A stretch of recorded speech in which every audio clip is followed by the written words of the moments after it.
Something sick had been going on in the jungle recently. Loads of the animals had been coming to Wolf traumatised.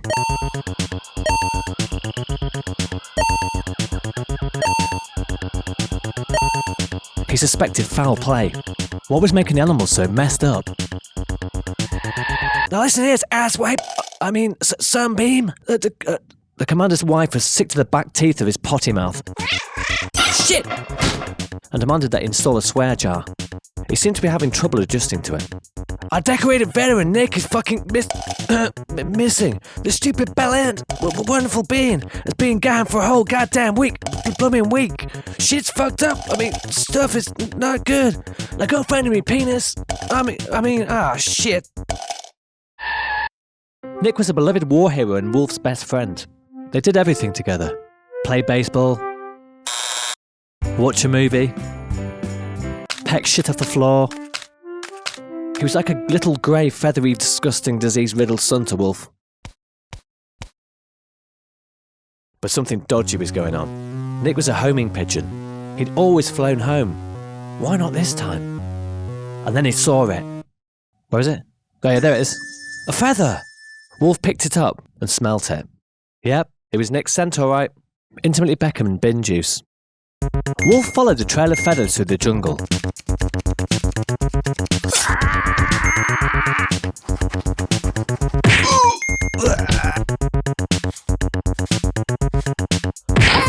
That must have well hurt. He jumped onto a bloke he'd just battered and rode him like a big floppy hoverboard. But something made him stop in his tracks. It was a mountain. It was so big, I couldn't be bothered to draw the rest of it. But did Wolf let something like a gigantic, unscalable mountain stop him? Did he hell? Oh, no, I made a mistake there. Sorry, I'm tired. After 86 hours, Wolf reached the top of the mountain, panting like a bastard. Oh my god. Emanating from an ominous cave was Nick's beautiful squawk. There was a creepy vibe in the cave, but Wolf didn't have time to get the willies. Probably best to not draw a picture of that. In the corner, looking spooked off his chops, was national treasure, the homing pigeon, Nick. Why had he not just pecked his way out of there and flown home? Bobby Brown, he'd been tricked. The poor little bastard thought he was home.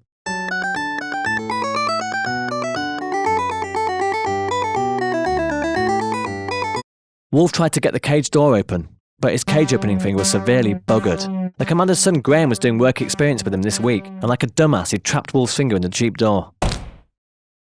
No matter how hard he tried, he just couldn't seem to... Jesus Christ! Scared the life out of me. It was none other than the renowned animal fiddler Brock Slopson. Rumour had it, he once committed paedophilia, necrophilia, and bestiality all in one go. Made love to a boiled egg.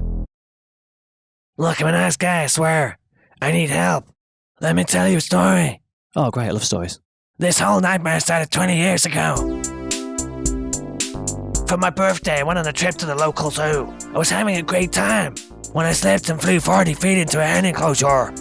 I was raped senseless by a load of speckled hens. When I came back out, I was angry as hell and bawled due to stress.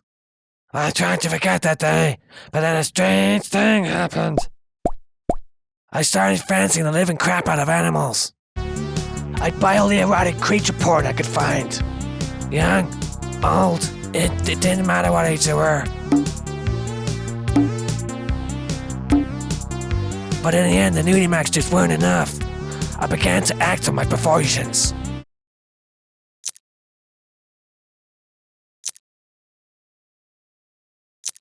I know it's sick, but it's not my fault. It's a classic pattern of the abused becoming the abuser. It's a vicious cycle.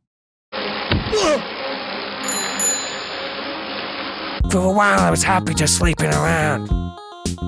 Until I met Nick. From that day, I knew we had to be together. Me and Nick are gonna live together forever. I've got big plans for us. I've even made an ice sculpture of him. Look. Jesus Christ. It was pretty clear Brock was not a natural ice sculptor. He should probably stick to his day job. Oh no, wait, that's molesting animals, isn't it? I really appreciate you listening, by the way. It's great that you're open-minded enough to not just jump straight to violent measures. Hello? As Brock was telling his story, Wolf had been placing explosives around his ankles.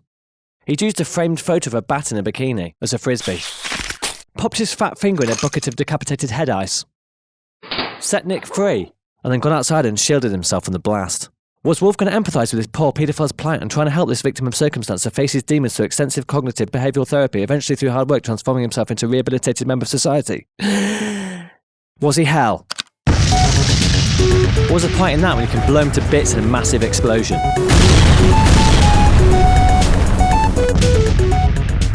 All the animals rejoiced. Sure, they'd be scarred for the rest of their lives, and most of them were on the verge of suicide. But tonight was party time.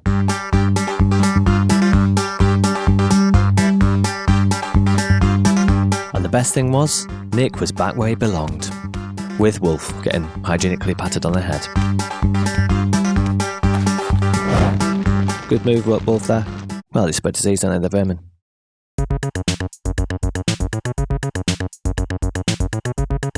Go on, subscribe, you wieners!